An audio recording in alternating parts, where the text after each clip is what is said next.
Oi pessoal, meu nome é Caroline Buchel e nesse vídeo eu queria trazer algumas reflexões sobre a utilização da constelação familiar e do direito sistêmico dentro do judiciário.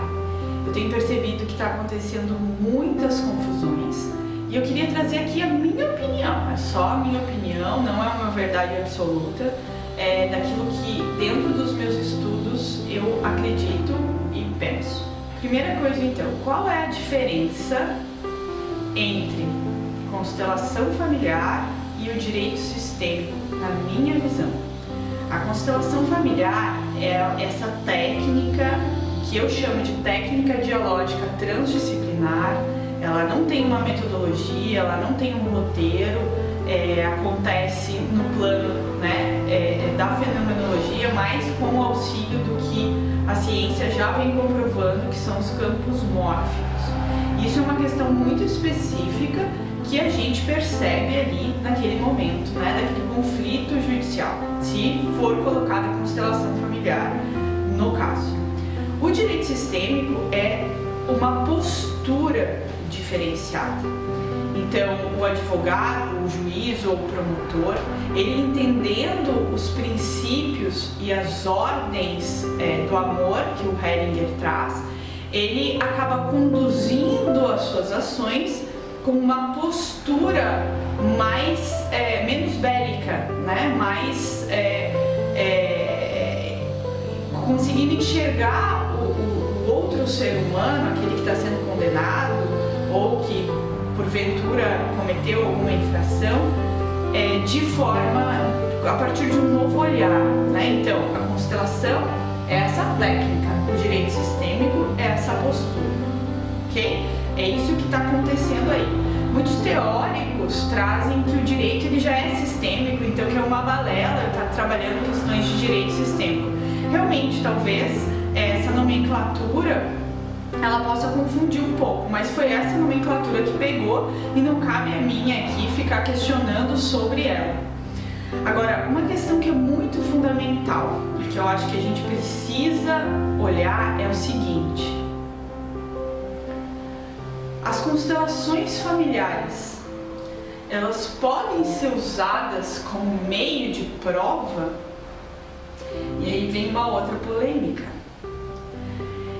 Existe uma diferença, e um dos meus professores, que chama Décio de Oliveira, ele fala muito, que é o seguinte: existe uma diferença entre o que fazer e o como fazer.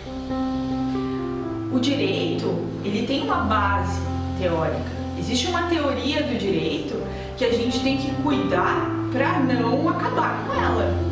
Então, dentro dessa teoria, o que a gente aprende? Que existe o positivismo jurídico, que existe o realismo jurídico e agora existe essa nova tendência de um pós-positivismo.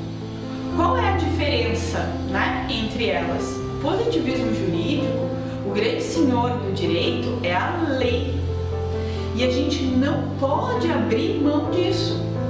Então, o que não está na lei, a gente não pode simplesmente inventar, Mas aí, o que eu estou querendo dizer? Eu sou contra as constelações familiares? De jeito nenhum, eu sou muito a favor, só que as constelações familiares, elas não dizem o que fazer, elas nos dizem o como fazer.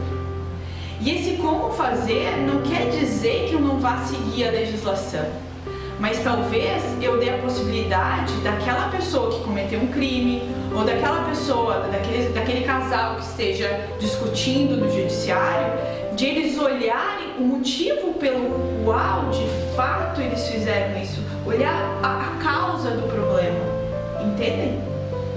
E é essa a grande questão. Se o sujeito foi lá e matou alguém, e na constelação familiar aparece que ele matou alguém porque, enfim, a família no passado, é um exemplo simplesmente, foi escravizada, eu não posso absolver o sujeito por causa disso. Isso não pode ser um meio de prova no direito, entendem? Não pode, de jeito nenhum. Isso é uma questão ética. Se eu tô lá, se eu coloco no campo um divórcio e aparece algo muito... Isso específico do casal dentro de uma constelação, eu não posso colocar isso como meio de prova. Isso seria assassinar o positivismo jurídico. Agora, eu posso simplesmente, enquanto condutor desse processo, ou advogado, ou promotor, ou juiz, ou defensor público, mostrar para a parte, trazer, auxiliar a parte a se empoderar daquilo e a mudar a sua postura e fazer com que ela entenda que ela sim vai precisar cumprir aquilo que a lei determina. Entendem? Essa é uma posição minha.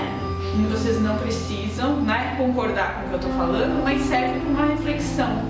O pós-positivismo, ele segue a legislação, mas ele dá uma abertura para o juiz de usar os princípios e do juiz sopesar esses princípios, certo? Então, agora, o que eu penso? As constelações familiares podem ajudar o juiz nesse sopesamento? De forma nenhuma, né?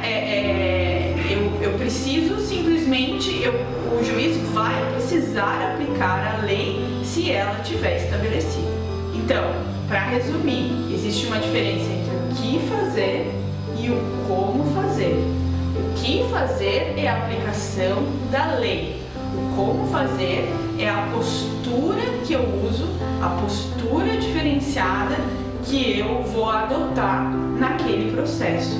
E é por isso que o direito sistêmico, ele não é um novo nicho de mercado, ele não é uma nova forma de autonomia do direito, não é um novo direito que surge, ele é algo que eu posso usar em todos os ramos jurídicos, mas para isso, eu, operador do direito, preciso estar ciente de que eu precisarei mudar a minha postura. Não tem como eu usar o direito sistêmico de forma dogmática, por exemplo, ou citando questões do direito sistêmico. Para que ele realmente funcione e para que ele não seja, inclusive, não traga conflitos dentro do positivismo e do pós-positivismo, eu preciso que esse direito seja, que o operador desse direito mude a sua postura. Espero que eu tenha esclarecido algumas questões e estou aberta para questionamentos, discussões, para que todos nós possamos crescer juntos nesse tema.